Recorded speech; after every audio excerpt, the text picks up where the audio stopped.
I'm Paisley, and I'll never forget the way my sister's laugh echoed through the hospital lobby like she owned the place. She looked me up and down, smirked at my plain sweater and worn sneakers, and said loud enough for strangers to hear, "Wow, you dressed like that for Dad." My cheeks burned so hard I thought I'd pass out before we even reached the elevator. Then the double doors to surgery swung open, and the lead surgeon walked straight toward me.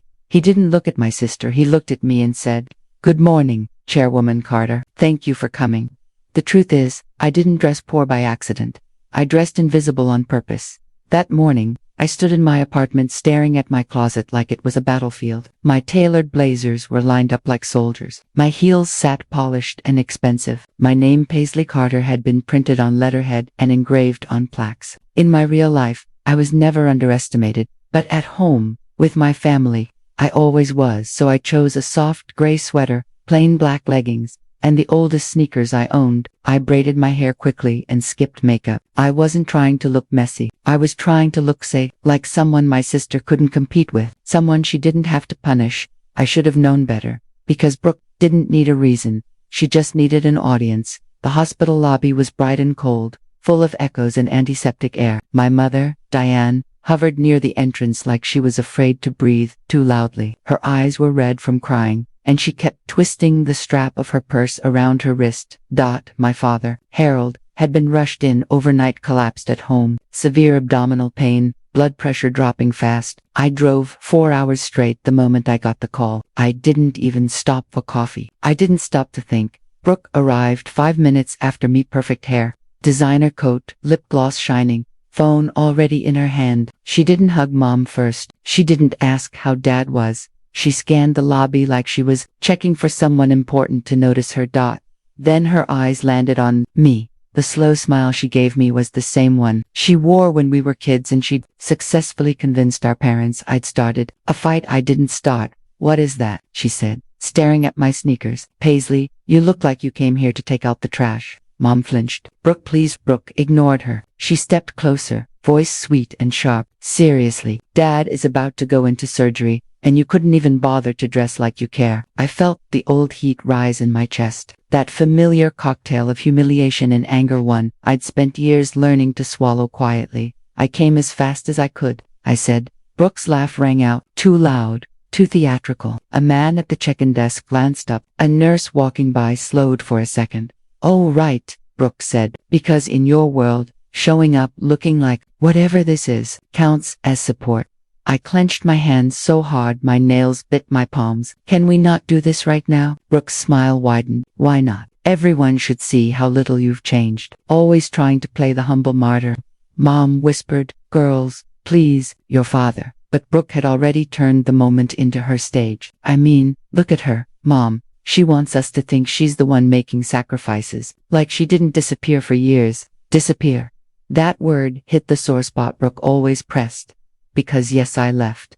I left at 18, after a lifetime of Brooke's little accidents. The missing birthday money that somehow ended up in her drawer, the school rumor that I was desperate for attention, the time she borrowed my car, dented the bumper, then cried until Dad blamed me for letting her drive it. But the worst betrayal, that came later, after I finished college, when I got my first real job, and I started sending money home quietly to help with Dad's medical bills and Mom's mortgage. Brooke found out and told my parents she was the one helping, and they believed her because Brooke had always been the daughter who looked the part, charming, polished, presentable. I was the one who made people uncomfortable by being honest. So yes, I left town. I built a life where my value wasn't decided by how pretty my pain looked. But I never stopped loving my parents, and I never stopped watching Brooke. We finally got escorted upstairs by a nurse named Leela. She was gentle, efficient, and clearly used to family drama. She led us into a waiting area near surgery where the chairs were bolted to the floor, and the TV played a muted morning show no one watched.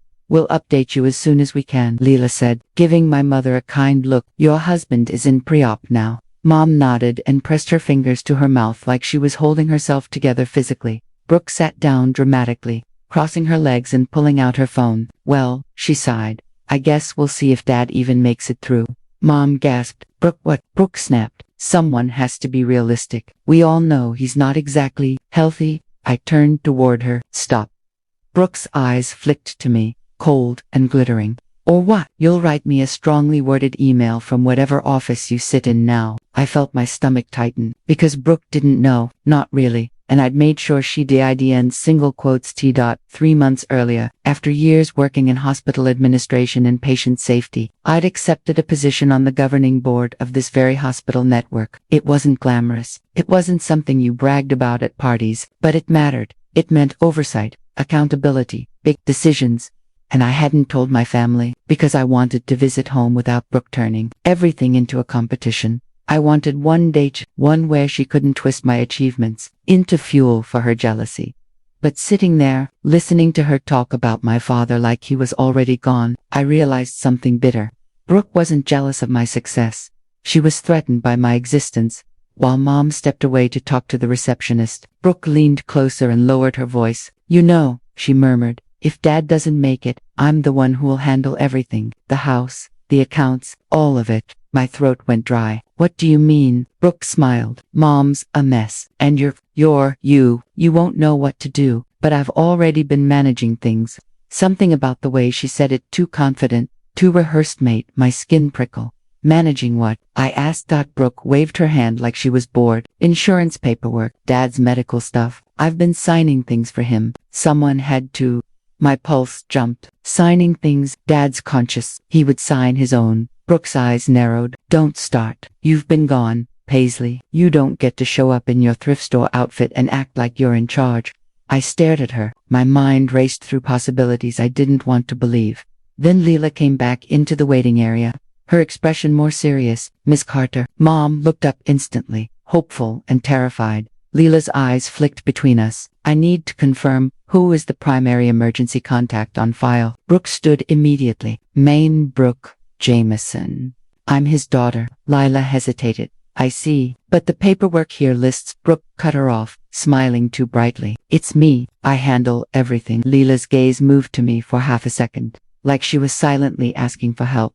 Before I could speak, Brooke added, Paisley's just here, like I was a coat hanging on a rack. My jaw tightened, but I kept my voice calm. Can I see what you're looking at? Brooke scoffed. Why? Because it's my father, I said, evenly. Leela handed me the clipboard, and my heart sank. The signature on the consent forms wasn't my father's. It was Brooke's, not even disguised. Just her looping, careless handwriting where Dad's name should have been. Brooke, I said quietly, what is this? Brooke's face hardened. Don't be dramatic.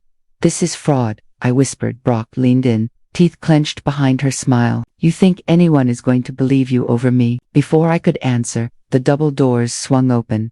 A man in surgical scrubs stepped out, cap in hand, mask dangling at his neck. He looked tired but focused, mid-30s, steady eyes, the kind of presence that made the whole room unconsciously straighten.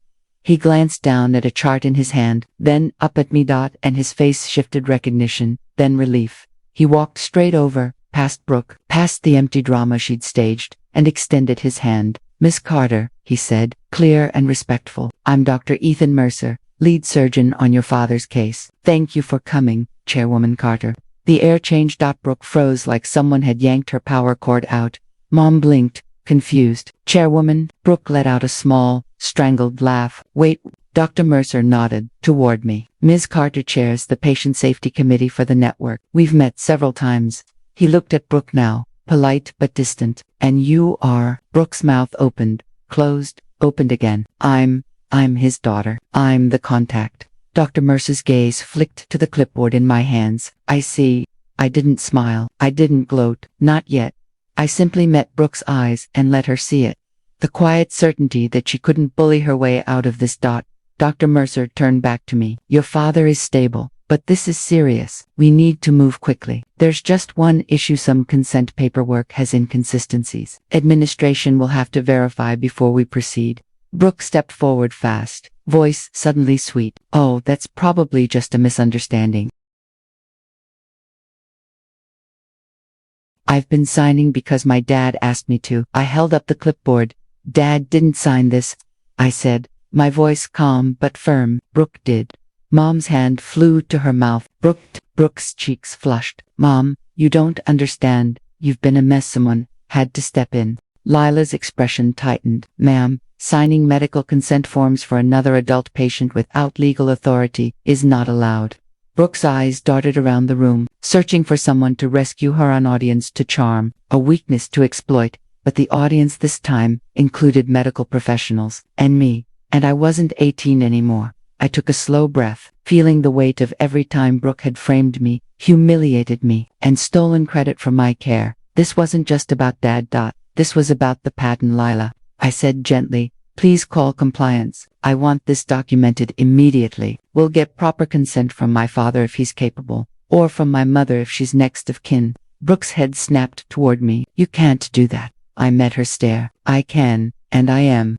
Her voice rose. You're trying to make me look like a criminal. You did that yourself, I said, quietly. Mom started crying, soft at first, then shaking. Brooke, why would you do this? Why would you forge your father's name? Brooke's face twisted. Because no one else does anything. Paisley shows up once every few years and suddenly she's the hero. I'm the one here. I'm the one dealing with everything. I deserve to be in charge. There it was. Not love. Not fear. Entitlement. Dr. Mercer stepped back slightly, giving the nurses space. Within minutes, 2 administrators arrived, one of them a woman I recognized from board meetings, Ms. Ramirez, head of compliance. Her eyes met mine, and she immediately understood. Ms. Carter, she said respectfully, then turned to Brooke. Ma'am, we need to speak with you privately. Brooke's confidence cracked. This is ridiculous. I'm his daughter. Ms. Ramirez's voice stayed even, and your relationship does not give you legal authority to falsify medical documents. Brooke looked at my mother like Mom would defend her out of habit. But Mom, DIDN single quotes T. Mom only whispered, broken, I raised you better than this. That sentence hit Brooke harder than anything I could have said. They led her away, still protesting, her designer coat suddenly looking like a costume on the wrong person. And for the first time in my life, the room was quiet enough to hear my own heartbeat. I turned to my mother and took her hands. Mom, I'm here. We're going to get Dad through this, okay? Mom nodded, tears slipping down her cheeks. Why didn't you tell me about your title? I swallowed, because I didn't want it to become a fight. I just wanted to be your daughter. Mom squeezed my fingers. You've always been my daughter, Paisley. I'm sorry I let Brooke convince me otherwise. That apologist more late, and imperfect still, felt like a door cracking open after years of being shut. Dr. Mercer returned with an update shortly after. We've gotten proper consent. We're taking him in now. Please, I said, voice trembling. Take care of him. Dr. Mercer nodded. We will. The hours that followed crawled. Mom dozed in the chair, exhausted. I sat awake, staring at the closed doors, replaying every moment of Brooke's confession. I wasn't just angry. I was grieving the sister I'd wanted her to be. When Dr. Mercer finally came out, his mask was off and his eyes looked lighter. Miss Carter, he said, your father made it through. He's in recovery. He'll need time, but he's stable. Mom sobbed with relief, and I felt my own eyes burn. Later, when Dad was awake enough to talk, he squeezed my hand and whispered, Paige, you came? Of course I did, I said, my voice breaking. Always. Brooke didn't come back that day. Compliance kept her away while they documented everything. There was an investigation not because I demanded revenge, but because hospital rules demand truth. Forged consent forms weren't a family squabble. They were dangerous. And when Brooke finally called me that night, her voice was thin and furious. You ruined me, she hissed. I held the phone calmly. No, Brooke, I stopped you. She laughed bitterly. You think you're better than me now? I closed my eyes. I think you're scared of being ordinary. Silence. Then she spat. You always wanted to embarrass me. I opened my eyes, staring at the dark hotel room ceiling. No, I wanted you to love me without making me smaller. Her breath caught on the other end just for a second, but Brooke didn't apologize. She COULDN, single quotes T. Not yet, maybe not ever.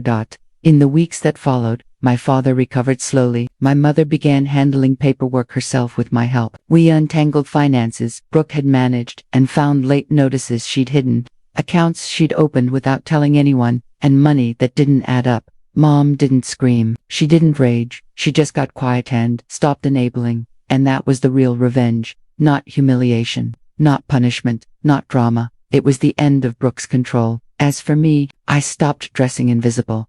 Not because titles matter more than kindness, but because I finally understood something I'd spent years resisting.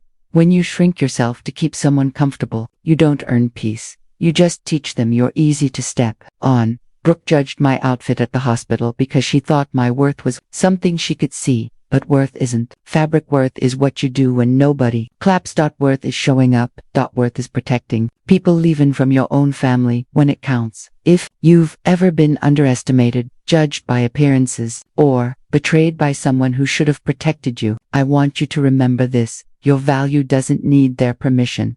If this story hit home, tap like, subscribe, and tell me in the comments, have you ever had a moment where someone judged you and you surprised them with who you really were?